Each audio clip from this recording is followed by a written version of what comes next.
Anastasia Sizarovna just got gifted something exquisite. Here's your look at the brand new HIYA toys. This is the G.I. Joe Exquisite mini-series, The Baroness.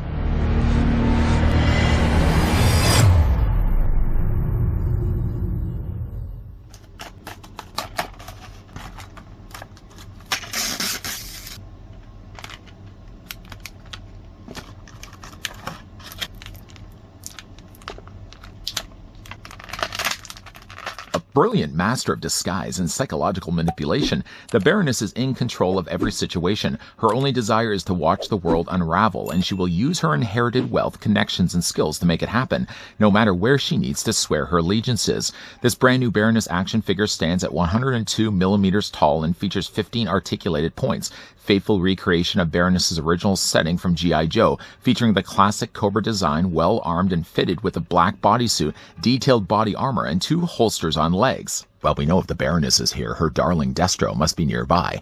Before we, though, get a closer look at the exquisite mini-series of the Baroness, I'd like to thank the folks over at HIYA Toys that were kind enough to provide the sample we could have a look at. Taking, though, the tape measure, let's first see how tall the Baroness stands. The answer to that is about 3 3/4 inches in height, translating, though, to a figure that's about 9.5 centimeters tall. And wouldn't you know it, Destro was nearby. Here's what the figure looks like along with the Destro we've already had a look at. Here's also what she looks like with Cobra Commander. We'll also bring in another elite member of Cobra. Here's what she also looks like with Firefly. And she isn't, though, the first female figure that we've gotten from HIYA Toys or G.I. Joe for that matter. We've also gotten ourselves Lady J. And just to kind of move Cobra Commander here out of the way, we'll kind of keep all the Cobras on one side. If you look at her next to, say, like Lady J, she's about the same size, although with her hair, she's a little bit taller. Speaking of her hair, she actually does have an extra hairpiece. We'll kind of talk more about that in a moment. First, though, the figure does come included with a display stand. I want to bring in, though, one of the other display stands so you can see that they are very similar in style of terrain. In fact, if I put that upside down, is that the same one? Yeah, I'm looking at the line of the bullets. Bullet casings seem to be in the same spot. It is an identical display stand. Also with these display stands, if you haven't already found this out, you get yourself these eye brackets. Where do the eye brackets go, you may ask? Thank you. Thank you for asking. You can see that there's these open slots. 2 on this side, 2 on this side, 2 on the, and 2 on the other sides as well. If you take these eye brackets, though, and you put them together, so basically, you could put 2. I find sometimes 1 is more than enough. Take then the other display stand, snap them together, and hey, wouldn't you know it, now you've got yourself a much larger terrain.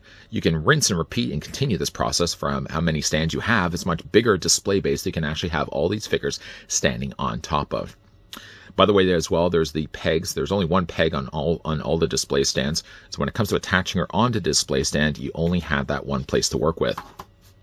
Let's put that off to the side, not drop it actually. The figure does also come included with what looks to be an Uzi.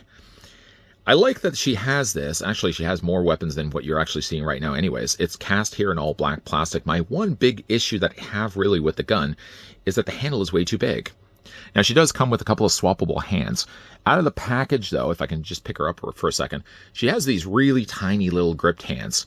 Too small, in fact, to already hold the Uzi, so you're not going to be able to really use these hands. But then she also has a changed out hand. So, like, if I just put the figure down here for a second, I want to show you guys the differences between the two. Just a regular, C-clamp gripping hand. And if I can still hold on to this, she has one that actually has a trigger finger hand. See the extended finger out right there. Now, I've already taken the liberty of swapping these out. They work on very tiny pegs. So when you're looking with a Baroness here, and actually even Lady J had this issue as well, you're dealing with, first of all, a female frame. And so therefore, everything is basically a lot smaller than on the male figure bodies. Just to basically attach the new hand in place. But look at the size of these pegs that you have to work with. Kind of just twist the hand and put it on the peg. This is not a good time. Not a good time to have moisturizer on your hands. No, it's not. But yeah, just basically put it on the peg. I think we've got it on there. Okay. With the hands now swapped out, one of the, again, big issues going back to the idea that the Uzi had a handle too big. Look at the size of her grip. Look at the size of the handle here. Now, at the beginning of this review, you can pry, of course, the plastic on the figures away from itself. But the handle, I feel, is just way too big. If the handle was only just the size of the clip alone, then that wouldn't be so much of an issue. But when you've got a handle that's already 2 sizes wider than the grip, there's no real way that she can properly hold that. I mean, yeah, you could probably stretch the fingers away a lot further, but man, oh man, that's just, I feel like, now she has a couple of guns also. Oh wait, giving it away already. She has a couple of pistols concealed on the sides of her legs. Now those actually have suitably sized handles. I wish that the Uzi could have followed suit as well. Let's go ahead and just take that off right now. It does also have, by the way, a removable silencer. So I want to make sure I cover off all the bases here. If you don't like to have a silencer, she likes to make noise when she's shooting at people. You can easily just take the silencer off. But basically that just plugs onto the end like that. There's no storage space at all to store the Uzi, so like if you're looking to put that on the figure, while she has storage places for everything else, she doesn't though have a place to store it with this gun. So as already mentioned, the figure does also have a couple of pistols there. They're holstered here on the side. So she's got these black holsters on the sides of her legs, and if you retrieve them, she has what seems to be matching pistols. Just to pull these out right now. This one's a little stubborn. Ugh. Just pull it on the other side here. There we go. All right. If you're looking at the look of the pistols, they seem to be identical. Silver on the top. And if you look at actually the clips on the bottom, the magazines are actually in red. Now these fit a lot better though in her hands. Again, you just want to wedge them in there. And because again, like she's already got her fingers designed to hold around the trigger, they're a perfect hand for the job. And again, you can just double that up by having the other hand with the other gun. Just slide that in there. Almost got it. There we go. I was actually a little bit worrisome about I was going to remove the hands by accident because again, they're so tiny. While she's holding her... Let's look at though at the back of her body. Concealed on her back, although not so concealed, everything on her is black essentially except for this handle of this knife. You can actually unsheath this knife. Let's just put her down here for a second. The knife is, as you can see, there's a little cobra logo there on the top, a little cobra head. And the handle, I mean, look how small this is compared to like my thumbnail. No, not my thumbnail of the, not the review thumbnail. But yeah, that's a tiny, tiny little cobra head. The handle's been painted really well. You've got the gold on the bottom there for the guard. You've got gold on the top for the cobra. And then you got the blade itself. Now, one thing though about putting the blade on the back of her body like this is when you do get down to the articulation on the figure, when you start to rotating her around, I do notice though that the handle kind of gets in the way of things. So like if you're turning it, for example, it's going to clip against the side of her torso. You might even find too that it clips her hair as well. So you may even choose to, if you are one that likes to kind of go periodically to your figures on your shelf, kind of start to move stuff around, you may want to first though remove the knife before you start moving things, because you don't want to actually pull this by accident and remove it altogether. It looks though like you may be able to remove it from her belt. That could also be just a little bit of adhesive that they put there. And if I do pull it off, there may not be a likelihood I'll be able to put it back in place. So let's go ahead and remove the pistols. Just put them off to the side. I'm putting them at least in a place where I know that where they are, so I'm not going to accidentally lose them. One thing also that Baroness does also come included with as well is a hairpiece. Now, the thing already about Baroness, though, is while she looks pretty much like Baroness that we're used to seeing, they've incorporated now some purple on the bottom of her hair. We have gotten iterations of Baroness in the past where she has colored off the ends of her hair like this, so I don't think this is the first time this has happened. However, though, if you're looking to have a different hairstyle, it really isn't that much different from one another. This hair, whereas this one here is straight down, this hair sways slightly off to the side. It might be one thing that you can also use, too, if you're worried about clipping the knife, because the hair is going to be a little more on an angle. The hair is also what seems to be a little bit shorter, and it also has like a part right here on this side, whereas if you look at this hair piece, the part seems a little bit further over. So there's the differences between the two. I know it's probably hard to kind of see the differences, but I just want to show you guys what the stock head sculpt looks like, or the stock hair sculpt looks like. Looks pretty good. To detach that, though, all you have to do is just pull the hair off. Make sure, of course, you're not going to be pulling the head off in the process. There is a peg on the inside of the hair. There's a very obvious hole there on the top of Baroness's head. Oh, no. Oh, no. That's a safety hazard right there. But basically, then you're just going to take that peg again. You got to plug it back onto her hair. You want to really kind of make sure that it's far enough on the front of her head that when you plug it in place, it's going to look in place. And again, you can see now the difference is the hair's slightly flown to the side. It's a little bit shorter as well. I think really of the two hairs, I think I actually like this one a little bit more. It has a little more bang, it seems, on the front. And I also like that it's a little bit shorter too. I mean, you could choose either one. It's entirely up to you. But just to show you again the back of it, yeah, there's definitely a length difference between the two hairs. As for Baroness's head sculpt, though, For what we get for a 3 3/4 inch size, it's not bad. Now, they have chosen, though, to sculpt the glasses on her face and left the lenses off altogether. I mean, they could have easily, I'm sure, added lenses over top, like as real glasses. The problem goes with that, though, is that the eyes would be completely masked. A lot of times it does distort the look and sculpting of the eyes. They chose instead just to give the suggestion that she's wearing glasses by doing it a frame instead. Some, though, may not like that. I don't mind it. I think if you are going to be sculpting glasses on like this, I think finish down below here, because they sort of just disappear at the bottom of the frames. Head sculpt, though, looks good. I'm pretty happy with that, though. She got, of course, the cobra emblem there on the front of her chest, a tinier little emblem there at the bottom on her belt as well. I mean, it really makes up what little there is of red on her body. Down below, though, it would look like red at first glance, but she's actually got these little pink notations there on the fronts of her boots. It's a nice looking outfit. I mean, it's classic looking Baroness. Spin this around so you guys can see what it looks like from all the sides. Certainly, yes, using a shinier black plastic, and it works really well for the character.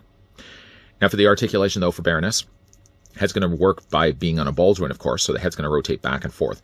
This one works a little bit better because the way they've sculpted the hair, that you can turn the head, I feel, a little bit better. Head can look up, and while you're doing that, sometimes it does end up popping the hair off. So the head looks up only a little bit. The head looks down a lot more, though. You can also rock it back and forth, too. The upper torso is going to be, yes, on a ball joint. The lower abdomen is also on a ball joint. And this whole time that I'm doing this, I still have that knife there. So I want to show you guys what it looks like on the back. Yeah, again, you can move the torso. I mean, I guess it's not terrible. I mean, you're only going to be able to rotate the torso that far anyway, so it's not like it's going to clip the knife as bad as I was probably making it out to be earlier. The arms do hinge out. Now, the way they've designed the shoulder pads here, the shoulder pads, if I can show you, are actually on the arms themselves.